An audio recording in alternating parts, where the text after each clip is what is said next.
దయచేసి మీరు మాట్లాడాలి అనుకున్నప్పుడు విక్టిమ్ లేదా బాధితురాలు అని మాత్రమే మాట్లాడండి. సో నేమ్ ఎక్కడ తీసుకోవద్దు, ఇట్స్ ఎ పర్సనల్ రిక్వెస్ట్.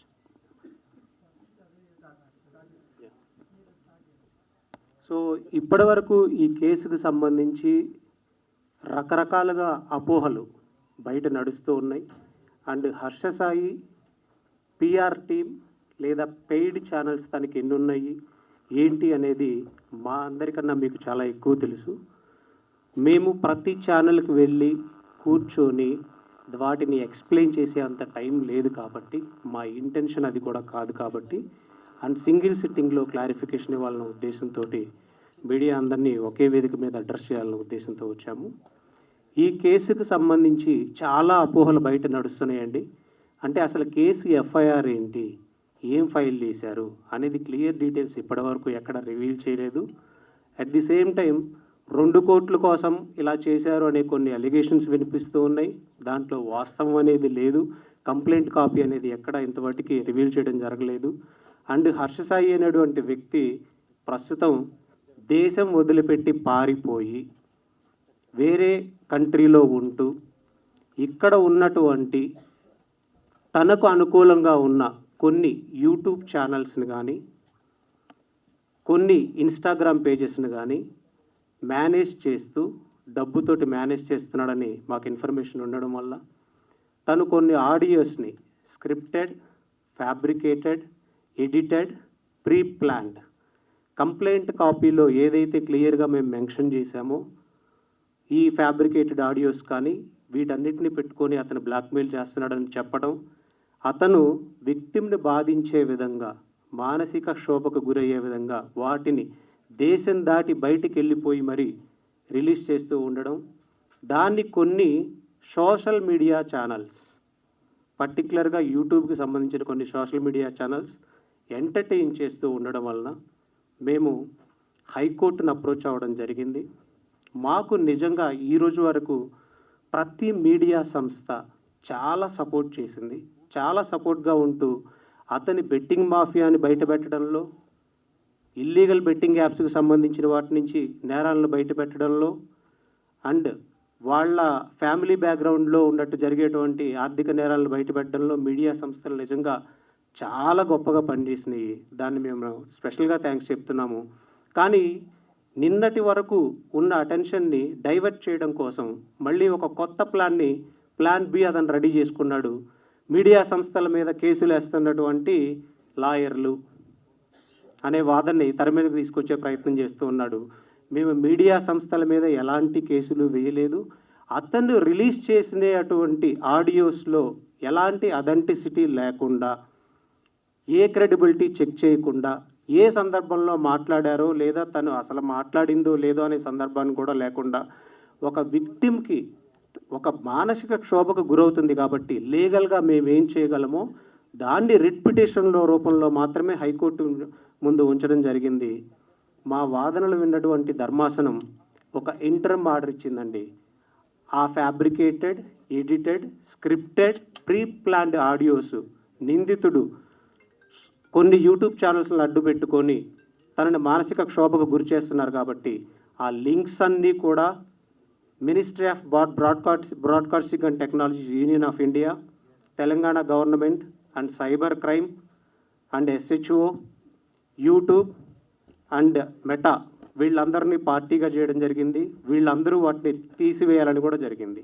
ఒకవేళ మీరు నిజంగా వాటిలో ఏదైనా మీడియా ఛానల్స్ కొన్ని వాటికి సంబంధించి ప్రచారం చేసి ఉంటే అవి లీగల్గా త్రూ గవర్నమెంట్ ద్వారా తీసివేస్తే మీరు కూడా మా మీద కేసులు వేసి తీసేయిస్తారా అనే హర్ష సాయి వాదనలోకి వెళ్ళిపోయే అవకాశం ఉంది కాబట్టి మా అంతటా మేమే ముందు వచ్చి మిమ్మల్ని రిక్వెస్ట్ చేస్తున్నాము. ఆ ఫ్యాబ్రికేటెడ్, ఎడిటెడ్, స్క్రిప్టెడ్ ఆడియోస్ని నిందితుడు ఇలా వాడుకొని బాధితురాలకి ఇంకా అన్యాయం చేసి తను సూసైడ్ చేసుకునే స్థాయి వరకు తీసుకెళ్లాలనే ప్లాన్ని మీడియా సంస్థలను అడ్డుపెట్టుకుంటున్నాడు కాబట్టి, అలాగే యూట్యూబ్ ఛానల్స్ని అడ్డుపెట్టుకుంటున్నాడు కాబట్టి, ఇన్స్టాగ్రామ్ పేజెస్ని అడ్డుపెట్టుకుంటున్నాడు కాబట్టి దీన్ని అర్థం చేసుకోగలరు అని మిమ్మల్ని ఒక సింగిల్ వేదిక మీద పిలిచి మేము చెప్తూ ఉన్నాము. ఇంకా ఈ కేసుకు సంబంధించి ఇప్పటి వరకు కొంతమంది పెయిడ్ ఆర్టిస్టులు అంటాం. పెయిడ్ ఆర్టిస్టులు అంటే కొన్ని డిబేట్స్లు మేము చూస్తూ ఉన్నాం. వాళ్ళ దగ్గర ఎఫ్ఐఆర్ కాపీ లేదు, కంప్లైంట్ ఏంటో తెలియదు. ఈ ఆడియోస్ బేస్ చేసుకొని ఒక సినిమా రివ్యూ చెప్పినట్టు ఆడపిల్ల జీవితాన్ని చెప్తున్నారండి. ఒకసారి ఆలోచించండి. ఆ ఆడియోస్ని బేస్ చేసుకొని మన ఇళ్ళల్లో ఆడపిల్లలు ఉన్నారు, మనకి అక్కా చెల్లెళ్ళు ఉన్నారు. వాళ్ళ జీవితాలని ఈ ఆడియోలను బేస్ చేసుకొని కంప్లైంట్ కాపీలో ఏముందో కూడా తెలియకుండా డిసైడ్ చేయడానికి డిబేట్లు పెడుతూ ఉన్నారు. పర్టికులర్గా యూట్యూబ్లోని సోషల్ మీడియా ఛానల్స్ కొన్ని. వారి మీద సైబర్ క్రైమ్ వాళ్ళు కంప్లైంట్ నమోదు చేయడం జరిగింది, ఎఫ్ఐఆర్ రిజిస్టర్ చేయడం జరిగింది. ఎఫ్ఐఆర్ కాపీ కూడా తీసుకొని వచ్చాం. ఎప్పుడైతే హైకోర్టు డైరెక్షన్ ఇచ్చిందో వీళ్ళు ఎఫ్ఐఆర్ రిజిస్టర్ చేశారు. వాళ్ళ నేమ్స్ వచ్చేసి మీ అందరికీ తెలుసు. వాళ్ళు కూడా సోషల్ మీడియా ఇన్ఫ్లుయెన్సర్సే. సో దాసరి విజ్ఞాన్ అనే అతని మీద, శేఖర్ భాష అనే వ్యక్తి మీద, అండ్ కరాటే కళ్యాణి, సారీ ఆమె నేమ్ తీసుకున్నందుకు, ఆమె కూడా ఉమెన్, ఆమె కూడా ఆలోచించాలి. కరాటే కళ్యాణి గారి మీద ఇంకొక పర్సన్ మహిదర్ వైబ్స్. ఇవి ఆడపిల్లల జీవితాలండి, సినిమా రివ్యూలు కాదు. కేవలం అతను పంపించిన ఆడియోస్ని కంప్లైంట్ కాపీ కూడా లేకుండా వాటిని బేస్ చేసుకొని తన క్యారెక్టర్ అసాసినేషన్ చేసి తనని డీఫేమ్ చేస్తే మీకేమొస్తుంది? మహా అయితే ఒక గంట యూట్యూబ్ ఛానల్లో కంటెంట్ నడిచిద్ది. కానీ అవి విన్నటువంటి, నిజ నిర్ధారణ లేకుండా విన్నటువంటి ఆ బాధితురాలు ఎంత క్షోభకు గురవుతుందో ఆలోచించాలి ఇక్కడ మనం. దానిలో ఇక్కడ సెక్షన్ 356 కింద డిఫర్మేషన్ కింద అండ్ 72 ఆఫ్ బిఎన్ఎస్, మన అందరికీ తెలుసు మీడియా సంస్థలకి ఒక విక్టిమ్కి సంబంధించినటువంటి నేమ్ తీయకూడదు అని. కానీ వాళ్ళ నేమ్ వేస్తూ, నేమ్ తీస్తూ, ఇవి పర్టికులర్గా తన మాట్లాడిన ఆడియోలే అంటూ, ఇవి పర్టికులర్గా తన క్యారెక్టర్ ఇది అంటూ డీఫేమ్ చేయడం కోసం చేయడం వల్ల, సో సెక్షన్ 72 బిఎన్ఎస్ మనకి క్లియర్గా చెప్తుంది ఇలా చేయకూడదని. అండ్ 67 ఐటీ యాక్ట్ కింద వాళ్ళ మీద ఎఫ్ఐఆర్ నమోదు చేయడం జరిగింది. ఇప్పుడు ప్రస్తుతానికి వారు కూడా అబ్స్కాండ్లో ఉన్నారు. నిందితుడికి సహకరిస్తున్నారు. నిందితుడు ఎక్కడున్నారో వాళ్ళకి తెలుసు, అవుట్ ఆఫ్ కంట్రీలో ఉన్నాడని కూడా తెలుసు. అండ్ ఇంకొకటి మనం గమనించాలి, వాళ్ళ నాన్నగారి మీద కేసు ఎందుకు పెట్టారు, ఇమ్రాన్ అనే వ్యక్తి మీద కేసు ఎందుకు పెట్టారు? ఎఫ్ఐఆర్ కాపీలో ఎవరైనా చూశారండి వాళ్ళ నాన్నగారి పేరుందని? ఎఫ్ఐఆర్ కాపీలో ఇమ్రాన్ ఏముందండి అక్యూజ్డ్గా? లేకుండానే వాళ్ళంతట వాళ్ళు హైకోర్టు ధర్మాసనాన్ని అప్రోచ్ అయ్యి యాంటిసిపేటరీకి వెళ్ళారు. నిన్న జడ్జి గారు ఒకటే అడిగారు, అక్యూజ్డ్గా చేర్చకుండా మీరు హైకోర్టుకి ఎందుకు వచ్చారు అంటే మీరు తప్పు చేశారని ముందుగా ఒప్పుకుంటున్నారా? జడ్జి గారు అడిగిన ప్రశ్న. ఒకవేళ పోలీసులు విచారణకు పిలిస్తే, వాళ్ళ తండ్రి గారిని కానీ ఇమ్రాన్ని కానీ పిలిస్తే మీరు వెళ్ళి సహకరించండి, మీరు అక్యూజ్డ్గా తేలితే అప్పుడు మీకు యాంటిసిపేటరీకి వచ్చే లిబర్టీ ఉంటుంది అని కూడా జడ్జి గారు చెప్పారు. సో దీనికి సంబంధించి ఇంకా అసలు వీళ్ళు ఏంటి అనే కొన్ని డీటెయిల్స్ కానీ మీకు ఏదైనా డౌట్స్ ఉన్నా అడగండి. అండ్ కొన్ని విషయాలు మీరు సపోర్ట్ చేసినందుకు మన ప్రొడ్యూసర్, ఈ సినిమా కొంచెం దీనిలో కొంత సినిమా వివాదం కూడా ఉంది కాబట్టి, కాపీరైట్స్కి సంబంధించిన విషయం కూడా ఉంది కాబట్టి మన బాలచంద్ర గారు, one of the co producer, ఆయన అడ్రస్ చేస్తారండి. గత 10-15 రోజులుగా ఈ సమస్య మనల్ని వెంటాడుతూ ఉంది. సో ఎవరైతే అన్యాయం జరిగింది అని బాధిత మహిళ బయటకు వచ్చిందో తను అంత ధైర్యం చేసి బయటికి రావడం జరిగింది. కంప్లైంట్లో కూడా మేము క్లియర్గా మెన్షన్ చేశాము, ఏమేమి వీడియోలు ఆడియోలు పెట్టి మమ్మల్ని బ్లాక్మెయిల్ చేస్తూ మా చుట్టూ ఉన్న వాళ్ళని కూడా భయభ్రాంతులను గురి చేస్తూ అతను మమ్మల్ని ఇబ్బంది పెడుతున్నాడు అని మేము కంప్లైంట్లో మెన్షన్ చేశాము. డే 2 నుంచే అతను అది స్టార్ట్ చేయడం మొదలుపెట్టాడు. ఇదే విషయాన్ని మేము కోర్టు వారికి సవినయంగా తెలియజేయడం జరిగింది. దాని మీద ఇమీడియట్గా మాకు ఆర్డర్ రావడం జరిగింది. సో దానికి సంబంధించింది ఒకసారి మీడియా అందరికీ తెలియజేయాలనుకున్నాం. మీరందరూ నిజంగా చాలా సపోర్ట్ చేశారు సార్. సో దీన్ని ఇంకా ముందుకు తీసుకెళ్ళాలి. ఎనీ డౌట్స్ మీరు ఏదైనా ఉంటే దీని గురించి అడగాలంటే ఒకసారి యూ కెన్ అడ్రస్ సార్.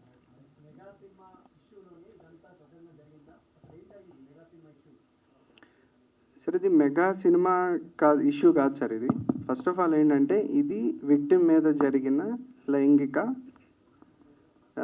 దాడి సార్.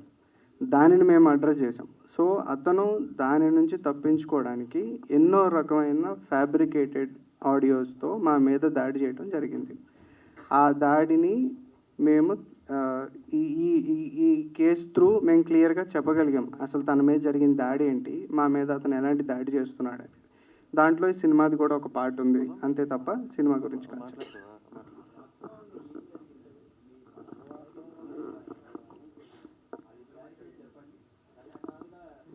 టూ క్రోడ్స్ తీసుకున్నారా లేదా కాపీ రైట్స్ కోసం? ఇద్దరు కలిసి ఒక సినిమా ఒప్పందం చేసుకున్నారు. అదే దాంట్లో భాగంగానే ఇద్దరు కలిసి అసలు ఒక సినిమా ఒప్పందం చేసుకున్నారు. ఆ సినిమా వివాదం ఏంటి అసలు?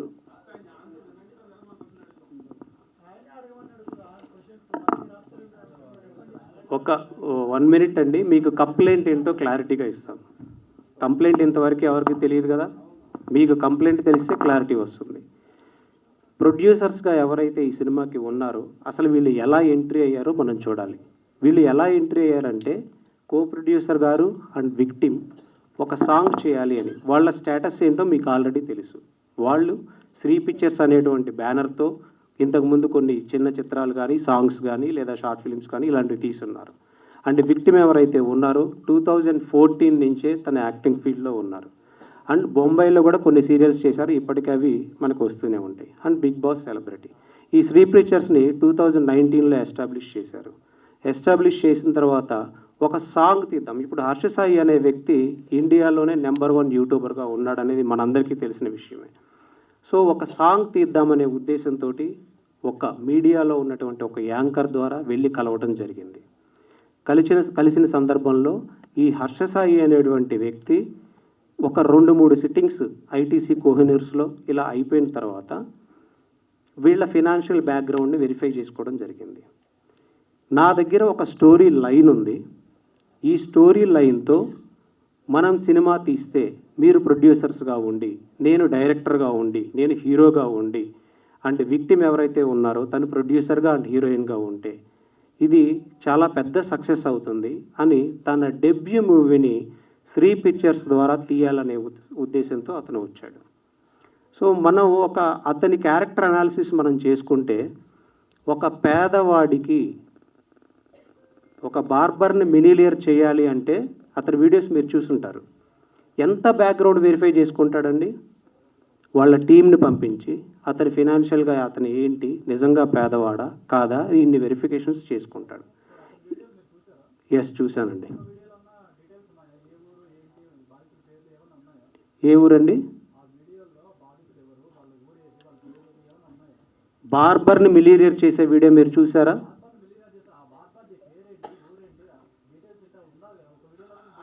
అది మీరు క్వశ్చన్ చేయాలి హర్ష సాయిని మీరు క్వశ్చన్ చేయాలి సార్. అది హర్ష సాయిని మీరు క్వశ్చన్ చేయాలి. నేను చెప్తున్నా, ఇంత బ్యాక్గ్రౌండ్ అతను వెరిఫై చేసుకుంటాడు. ఒకళ్ళకి 5 లక్షలు దానం చేయాలంటే అతను చేసుకున్నాడు కాబట్టి, అలాగే తన ఫస్ట్ డెబ్యూ మూవీకి వీళ్ళ దగ్గర ఫినాన్షియల్ క్రెడిబిలిటీ ఉందా లేదా అని వెరిఫై చేసుకున్నాడు. ఫస్ట్ నన్ను చెప్పనివ్వండి. వెరిఫై చేసుకున్న తర్వాత మాత్రమే తను ఆ సినిమాలోకి ఎంటర్ అవ్వడం జరిగింది.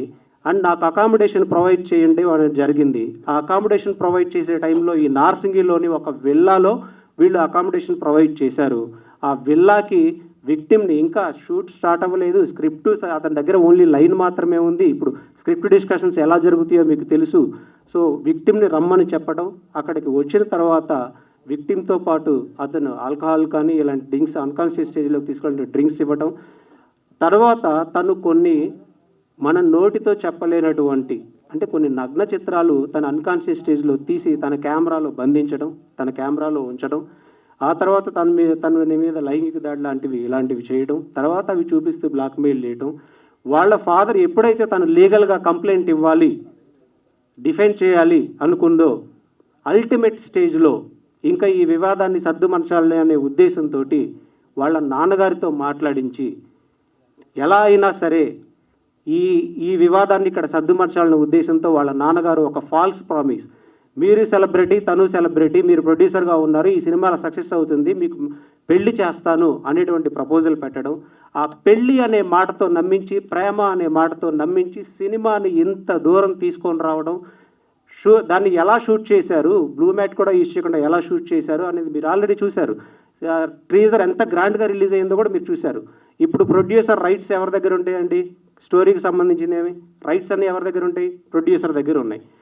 ఆ సినిమాకి అది రిలీజ్ అయితే 10 మిలియన్ వ్యూస్ వరకు 12 మిలియన్ వ్యూస్ వరకు వెళ్ళటం మనం చూసాం ఆల్రెడీ. నెట్ఫ్లిక్స్ కూడా వీళ్ళని అప్రోచ్ అయినట్టు మనకు తెలుస్తుంది. ఈ సినిమా 100 కోట్లు వెళ్తుంది, 200 కోట్లు వెళ్తుంది అని అతను చెప్పిన ఆడియోస్ని పోలీసు వారికి సబ్మిట్ చేయడం కూడా జరిగింది. అతనికి ఆ నమ్మకం ఉంది కాబట్టి, ఆ లాభం ఏదో వస్తే ప్రొడ్యూసర్కి వస్తుంది, నేను చేస్తే నాకేంటి అనుకున్నాడు కాబట్టి, నాకు కేవలం రెమ్యూనరేషన్ వస్తుంది అనుకున్నారు కాబట్టి విక్టిమ్ని మళ్ళీ హెరాస్ చేయడం మొదలుపెట్టాడు. నాకు కాపీ రైట్స్ ఇవ్వండి. ఈ సినిమాలో తన ఒక్కళ్ళదే ఇన్వెస్ట్మెంట్ కాదు, ఇంకా ఇన్వెస్టర్స్ కూడా ఉన్నారు. ఇప్పుడు బాలా గారు ఉన్నారు, ఇంకా ఒక సినిమాకి బిహైండ్ చాలామంది ఉంటారు వర్క్ చేసేవాళ్ళు. తన ఓన్ డెసిషన్ కాదు. ఇప్పుడు ఆ కాపీ రైట్స్ కోసం మళ్ళీ తను బ్లాక్మెయిల్ చేయటం, సొసైటీలో కొంతమంది సెలబ్రిటీస్ని ఈ సంవత్సర కాలంలో ఏ ఇంటిమెసీ లేకుండా, ఎలాంటి ఇది లేకుండా, తనకు అనుకూలంగా తను ఏ క్రైమ్ అయితే చేశాడో తనకు కావాల్సినట్టుగా తినని డిఫేమ్ చేయడం కోసం, విక్టిమ్ని డిఫేమ్ చేయడం కోసం కొన్ని ఫ్యాబ్రికేటెడ్, కొన్ని ఎడిటెడ్, కొన్ని స్క్రిప్టెడ్ ఆడియోస్ అన్ని పెట్టుకోవడం, కొంతమంది సెలబ్రిటీస్ని, కొంతమంది యూట్యూబర్స్ని ఐటీసీకి పిలిపించుకొని పర్టికులర్గా మోర్ దెన్ 100 మెంబర్స్కి పిలిపించి వాళ్ళకి వినిపించడం, వీళ్ళని డిఫేమ్ చేయండి, వీళ్ళకి వచ్చే ఫైనాన్షియల్ ఫండింగ్ రాకుండా చేయండి, వీళ్ళని సర్వనాశనం చేయండి అని కంకణం కట్టుకోవడం, ఇవన్నీ చేశాడు. ఇది కంప్లైంట్లో మెన్షన్ చేశారు. దీన్ని మిస్లీడ్ చేయడం కోసం, మీడియా సంస్థలకి మిస్లీడ్ చేయడం కోసం 2 కోట్ల కోసం ఫైల్ చేసిన అటువంటి బాధితురాలు 2 కోట్లు మోసం చేశాడు అని ఉంటూ ఎక్కడా కంప్లైంట్లు లేదండి. అసలు జరిగిన విషయం ఇది. దీని తర్వాత అతని ట్రాప్లోకి మీడియా సంస్థలను వాడుకుంటున్నాడు. లీడ్ అతనే ఇస్తాడు ఇన్ఫర్మేషన్. మిమ్మల్ని మిస్లీడ్ చేయడానికి కూడా యూజ్ చేస్తూ ఉన్నాడు. నార్సింగ్ పోలీస్ స్టేషన్లో కేసు నమోదైంది. దాదాపు 1 నెల రోజులు గడుస్తుంది. అయినప్పుడు కూడా ఆయన దేశం విడిచి వెళ్ళిపోయారని మీరు చెప్తున్నారు. ఇప్పటికే పోలీసులు లుక్అవుట్ నోటీసులు జారీ చేశారు. పోలీసులు ఏం చెప్తున్నారు అసలు? ఈరోజు పోలీసు వారితో క్లియర్గా మాట్లాడడం జరిగింది. అతను దేశం వదిలిపెట్టి పారిపోయాడు. లుక్అవుట్ నోటీసులు కూడా జారీ చేశారు. నిన్న వాళ్ళ తండ్రి గారికి అండ్ ఇమ్రాన్ అనే ఇంకొక యూట్యూబర్కి యాంటిసిపేటరీ బెయిల్ కోసం వాళ్ళు వేసుకోవడం జరిగింది. జడ్జి గారు క్లియర్గా అడిగారు, మీరు ఇంకా అక్యూజ్డ్గా చేర్చకముందే మీరు ఎలా వస్తారు అని బెయిల్ రిజెక్ట్ చేయడం కూడా జరిగింది. సార్, ఇప్పుడు విక్టిమ్కి సంబంధించిన ఆడియోలు బయటకు వచ్చాయి, అవన్నీ కూడా తీసేయాలంటున్నారు కదా. అదేవిధంగా హర్ష సాయికి సంబంధించిన ఆడియోలు కూడా బయటకు వచ్చాయి, అవి ఎలా వచ్చాయి?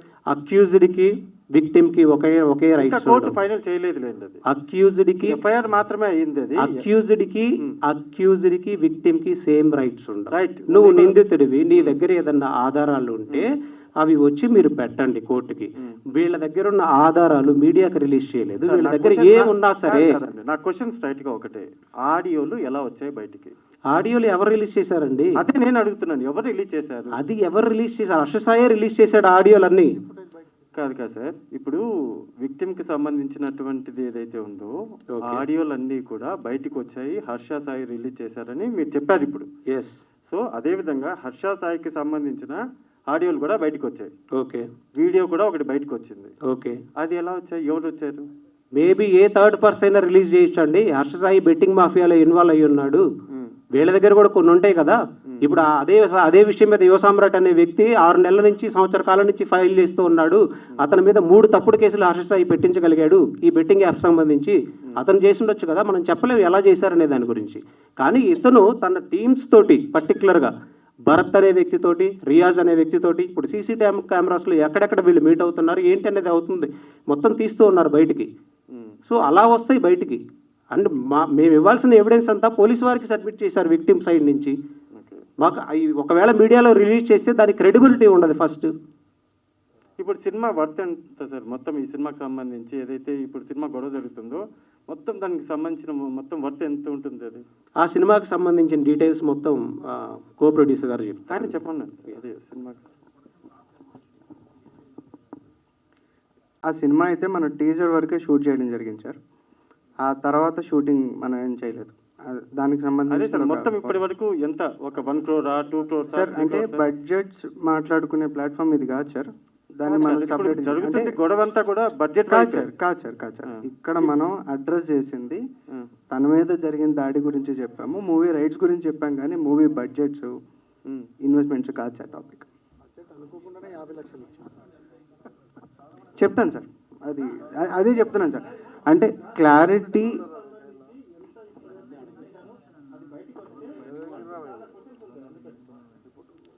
ఓకే.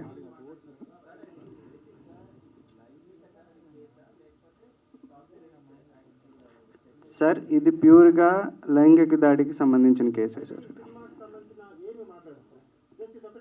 ఇది ఒకటే మాట్లాడతాం. ఓకే అండి. లేదు డెఫినెట్గా లేదు సార్. సార్ మేము బయటకు వచ్చింది ఈరోజు ఈ ప్రెస్ మీట్ పెట్టింది అన్ని బాధితురాలకి వీళ్ళు ఏదైతే మానసిక క్షోభిస్తున్నారో media through, paid media through, paid debates through దీని గురించి మాట్లాడడానికి, కానీ సినిమా గురించి కాదు సార్. ఎస్ బాలచంద్ర గారు, సార్ మీ పేరుని అనేక సార్లు కూడా బాధితురాలు ప్రస్తావించడం జరిగింది. ఎప్పుడంటే ఒక రియాలిటీ షోకు వెళ్ళిన దగ్గర నుంచి ఆమె ఫ్యామిలీ వీక్స్లోకి వచ్చినప్పుడు కూడా మీరు ఎంటర్ అవ్వడం జరిగింది. ఆ విషయాలకు అప్పటి నుంచి ఇప్పుడు ఆమె బయటకు వచ్చిన తర్వాత కూడా మీరు ఆ సెలబ్రేషన్స్లో ఉన్నారు. ఎవరన్నా ఒక బిగ్గెస్ట్ సపోర్ట్ సిస్టమ్ ఉన్నారు అంటే ఆమె అనేక సార్లు మీ పేరు మెన్షన్ చేసినటువంటి పరిస్థితి. ఇంతకాలం నుంచి ట్రావెల్ చేస్తున్నారు.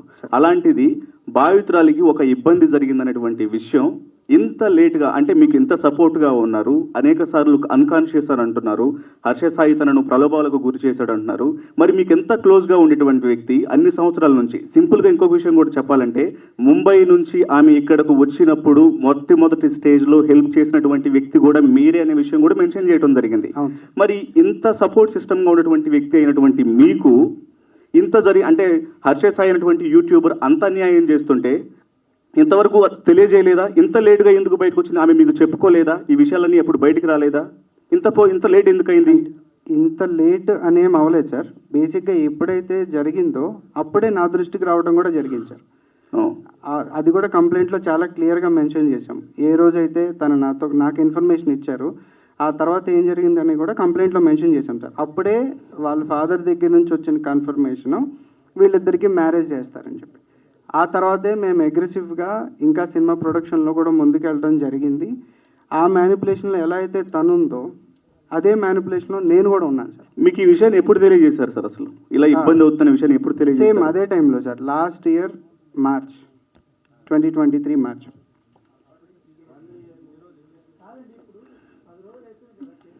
అవును సార్.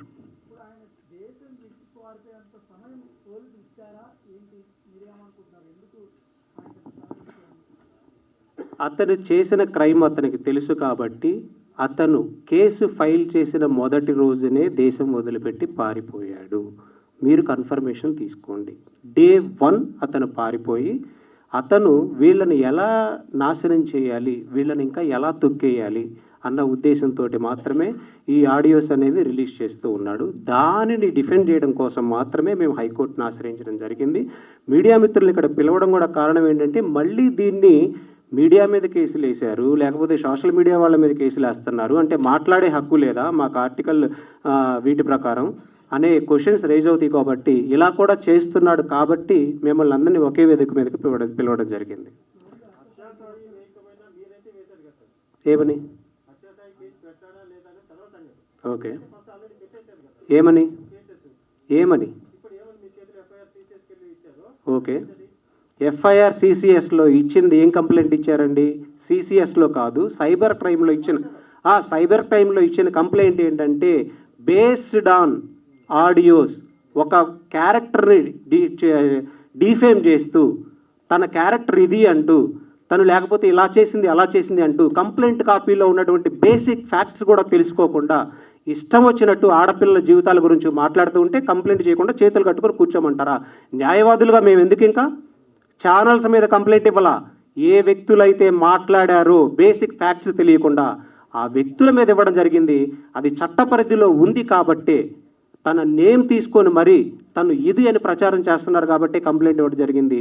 దాని చట్ట పరిధిలో ఉంది కాబట్టి వాళ్ళు కంప్లైంట్ రిజిస్టర్ చేశారు. తప్పే ఉంది అందులో? హర్ష సాయి మీద కేసు ఉంది.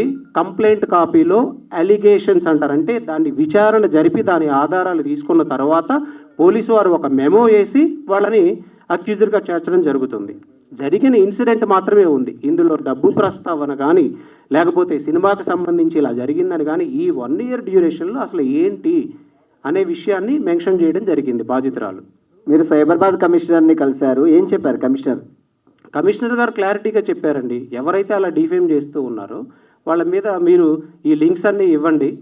వాళ్ళు ఎవరైతే ఇంకా చేస్తూ ఉన్నారో బేసిక్ ఫ్యాక్ట్ అసలు ఇంతవరకు ఎఫ్ఐఆర్ ఏంటో ఎవరికి తెలియదు, ఎక్కడ డిబేట్ అనేది జరగలేదు, ఎఫ్ఐఆర్ కాపీ మేము మీడియాకి రిలీజ్ చేయలేదు, మీరు మీడియాకి రిలీజ్ చేయలేదు. అతను రిలీజ్ చేసినటువంటి ఫ్యాబ్రికేటెడ్ అండ్ ఎడిటెడ్ స్క్రిప్ట్ ఆడియోషన్ బేస్ చేసుకొని ఒక మహిళకి సంబంధించి ఒక విక్టిమ్కి సంబంధించి ఎలా మాట్లాడతారో అని వాళ్ళ మీద కేసులు బుక్ చేయడం జరుగుతూ ఉంది. ఇప్పుడు హర్ష సాయి దేశం విడిచి వెళ్ళిపోయాడని మీరు చెప్తున్నారు. మరి ఫర్దర్గా ఎలా ప్రొసీడ్ అవుతారు? లుకౌట్ నోటీసులు జారీ చేశారండి పోలీసు వారు ఆల్రెడీ. ఆ లుకౌట్ నోటీసులు బేస్ చేసుకొని హర్ష సాయి ఎప్పుడు ఇండియాలో అడుగుపెట్టినా కానీ అరెస్ట్ చేసే అవకాశం ఉంది. అతను యాంటిసిపేటరీ బెయిల్కి ట్రై చేసుకున్నా కానీ పర్టికులర్గా ఈ సెక్షన్స్లో సుప్రీంకోర్టు గైడ్ లైన్స్ ప్రకారం వచ్చే అవకాశాలు కూడా లేవు. ఎస్, మీడియా మిత్రులకే తెలుసండి. నేను ఒక మీడియా ఇంటర్వ్యూలో చూశాను. లేదండి, అలా తీసుకోవడానికి లేదు. ఈ చట్ట ప్రకారంగా ఎవరిని పడితే ఇంతకు ముందులాగా తీసుకొచ్చి వాళ్ళని కూర్చోబెట్టేసేసి వాళ్ళని విచారించడానికి లేదు. ఇప్పుడు హర్ష సాయి ఫ్రెండ్ అయినంత మాత్రాన వాళ్ళని తీసుకొచ్చేసి అరెస్ట్ చేసి వాళ్ళని కొట్టి నిజాలు చెప్పించడాలు ఉండవు. చట్ట పరిధిలో పోలీసు వారు ఏం చేయగలరో అదే చేయగలరు. ఇందులో ఎలాంటి ఇన్ఫ్లుయెన్స్ ఉండదు. డెఫినెట్గా తీసుకుంటారు. ఏ ఎయిర్పోర్ట్లో అయినా అరెస్ట్ చేస్తారు అతన్ని. యాంటిసిపేటరీ బెయిల్ కోసం వెళ్ళినటువంటి ఎవరైతే మిగతా తనకు సహకరించినటువంటి యూట్యూబర్స్ ఎవరైతే ఉన్నారో, ఓకే, ఈ యొక్క కేసులో వారి యొక్క పాత్ర అనేది ఎంతవరకు ఉంది అనేది మీరు అనుకుంటున్నారు? అలాగే కొంతమంది పేర్లు కూడా మీరు ప్రస్తావించడం జరిగింది. మాతో ఇంటర్వ్యూ ఇచ్చేటప్పుడు కూడా ఒకళ్ళిద్దరి పేర్లు కూడా వాళ్ళ మీద కూడా ఫిర్యాదులు చేశామని చెప్పారు. వాళ్ళు ప్రధానంగా ఎవరెవరు అనుకుంటున్నారు? వాళ్ళ యొక్క పాత్ర అసలు ఈ కేసులో ఎంతవరకు ఉంది? బాధితురాల పరంగా ఇబ్బంది కావడానికి అని చెప్తారు. విక్టిమ్ కంప్లైంట్ ఇచ్చినప్పుడు క్లియర్గా చెప్పింది, ఒక 1 month నుంచి ఈ హర్ష సాయి అనే వ్యక్తి కొంతమంది యూట్యూబర్లని పిలిపించుకొని పర్టికులర్గా ఒక నేమ్ మెన్షన్ చేసి మరి, అతను కూడా ఒక యూట్యూబర్, ఫేమస్ యూట్యూబరు, ఆ నేమ్ మెన్షన్ చేసి మరి అతనికి ఈ ఆడియోలు కానీ లేకపోతే వీడియోలు కానీ వీళ్ళ క్యారెక్టర్ ఇదని కానీ ఇట్లా డిఫేమ్ చేయడం కోసం వాడుతున్నాడు అనే ప్రస్తావన మాత్రమే కంప్లైంట్ కాపీలో ఉంది. సో పోలీసు వారి విచారణలో భాగంగా వాళ్ళకి ఎగనెస్ట్గా ఏమైనా ఎవిడెన్సెస్ కలెక్ట్ చేస్తే ఒక మెమో వేసి డెఫినెట్గా వాళ్ళని అక్యూజర్గా చేర్చే అవకాశాలు ఉన్నాయి. హర్ష సాయిని అరెస్ట్ చేస్తే ఓకేనా, లేదంటే అసలు బాధిత మహిళ ఏం ఎక్స్పెక్ట్ చేసి కేసు పెట్టారు? బాధిత మహిళ న్యాయం కోసం చట్ట పరిధిలో హర్ష సాయికి ఏ శిక్ష పడుతుందో ఆ శిక్ష పడడం కోసం మాత్రమే కేసు పెట్టింది. దీన్ని మిస్లీడ్ చేయడం కోసం 2 కోట్లు అనే అబద్ధాన్ని హర్ష సాయి క్రియేట్ చేశాడు. హర్ష సాయి తరఫు న్యాయవాది క్రియేట్ చేశారు. సో మొత్తం ఈ కేసులో ఫైనాన్షియల్కి సంబంధించి ఏం సంబంధం లేదు? ఫైనాన్షియల్ సంబంధం లేదండి. డిమాండ్ ఏంటి? మళ్ళీ ఆమె పెళ్లి చేసుకోవడమా లేదంటే శిక్ష పడడమే మెయినా? కాదండి, పెళ్లి అనే ప్రస్తావనని ఒక 1 year ఆ అబద్ధాన్ని 1 year నడిపాడు అతను. 1 year నడిపిన తర్వాత ఈ సినిమా రైట్స్ లాక్కుందామని మళ్ళీ బ్లాక్మెయిల్ చేయడం మొదలుపెట్టాడు. ఈ రోజు సొసైటీలో ఉన్నటువంటి కొంతమంది యూట్యూబర్స్ని పిలుచుకొని వాళ్ళ క్యారెక్టర్ దాన్ని డిఫేమ్ చేయడానికి ప్రయత్నించాడు. మీరు అడిగిన క్వశ్చన్ మేము అడిగాం, నీకు అల్టిమేట్గా ఏం న్యాయం కావాలని.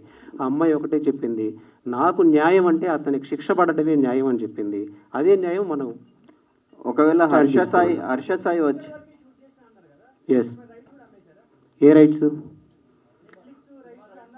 మూవీకి సంబంధించిన కాపీ రైట్స్ వీళ్ళ పేరు మీద ఉన్నాయి. అవి తన పేరు మీదకి మార్చుకోవడం కోసం వీళ్ళకు వచ్చేటువంటి ఫినాన్షియల్ స్టాటిస్టిక్స్ ఏవైతే ఉన్నాయో, ఫినాన్షియల్ ఫండింగ్ ఏవైతే అవి రాకుండా ఉండడం చేయడం కోసం, వీళ్ళ సొసైటీలో డిఫేమ్ చేయడం కోసం అతను ఫుల్ ప్లాన్డ్గా చేసినటువంటి ఇన్సిడెంట్.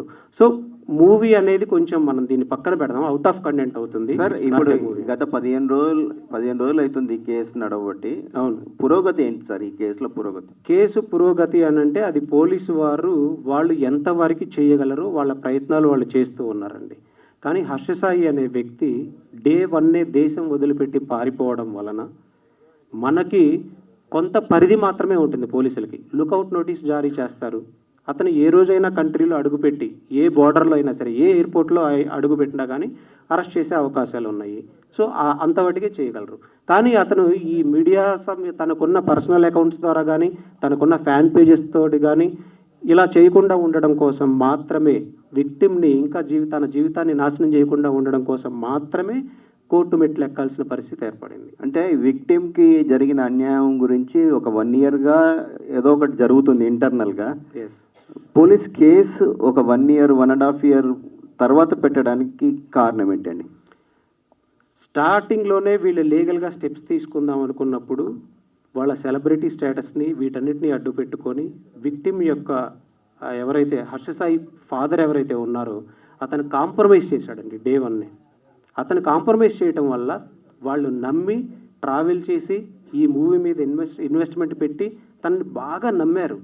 ఆ నమ్మకమైన సిచ్యువేషన్లో మీరు అర్థం చేసుకోండి. ఇప్పుడు ఈరోజు కొన్ని మీడియా ఛానల్స్ అంటే కొన్ని యూట్యూబ్ పర్టికులర్గా అండి, అచ్చా ఎలా ఎలా చేస్తున్నారంటే ఇప్పుడు రామాయణం గురించి మాట్లాడుతుంటే ఎలా చెప్తారంటే వీళ్ళు సీత గీత ఎందుకు దాటింది, దాటకుండా ఉంటే ఉండేది కదా, ఎందుకు దాటాల్సిన నెసిటీ ఏంటి, లక్ష్మణుడి గీసిన దాటకుండా ఉంటే సీత మంచిదే కదా, రావణాసురుడు అన్ని సంవత్సరాలు అక్కడ ఉంచారు కానీ టచ్ చేయలేదు కదా. సార్ ఇప్పుడు ఇలాంటి క్వశ్చన్స్ వస్తాయండి మీడియా పరంగా. సార్ ఒక క్వశ్చన్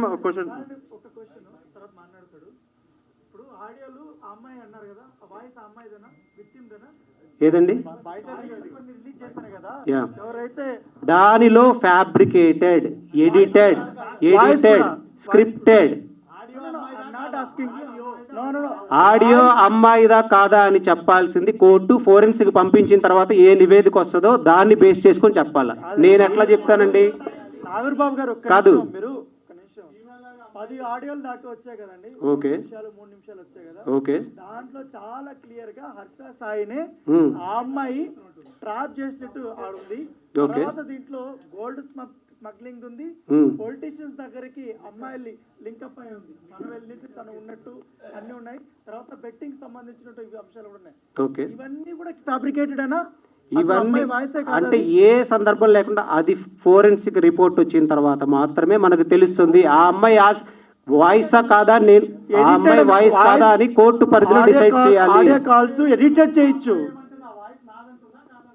ఆ అమ్మాయి ఏ సందర్భంలో చెప్పింది, ఏ సందర్భంలో మాట్లాడింది, ఎలాంటి సిచ్యువేషన్స్ లో మాట్లాడింది అనేది కోర్టులో డిస్కషన్స్ జరుగుతాయి, మీకు వస్తుంది క్లారిటీగా.